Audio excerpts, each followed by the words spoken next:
তো এই সুযোগটা কিভাবে ধরেন আপনি একটা প্রোডাক্ট পারচেস করলেন এবং প্রোডাক্ট পাইলেন এবং আপনার সাথে কোম্পানি লেনদেন শেষ, কিন্তু কোম্পানি আপনাকে বলছে আপনাকে আমরা একটা আইডি দিব ফ্রি, একটা পাসওয়ার্ড দিব ফ্রি। আপনি এই আইডি এবং এই পাসওয়ার্ডের মাধ্যমে আপনি আপনার বিজনেস করতে পারবেন। আপনার দুইটা সেলস ভলিউম থাকবে, একটা হলো টিম এ এবং টিম বি। যখনই আপনি 100 পয়েন্টের একটা প্রোডাক্ট টিম এর কাছে সেল করবেন, সাথে সাথে ইনস্ট্যান্ট আপনি রেফার কমিশন পাবেন 100 টাকা, অর্থাৎ পিএসের 10%। টিম বিতে একটা প্রোডাক্ট সেল করলেন, এখান থেকেও আপনি রেফার কমিশন পাবেন 100 টাকা।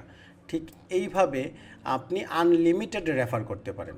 কোম্পানি বলতেছে আপনাকে আমরা রেফার কমিশন দিয়েছি, কিন্তু আপনার টিমে দুই পাশে দুইটা প্রোডাক্ট সেল হয়েছে 100 পয়েন্টের, আপনাকে আমরা দিব হলো ম্যাচিং কমিশন 80 টাকা থেকে 120 টাকা। এটা কিভাবে? এটা চলেন আমরা আবার মার্কেটিং প্ল্যানে চলে যাই।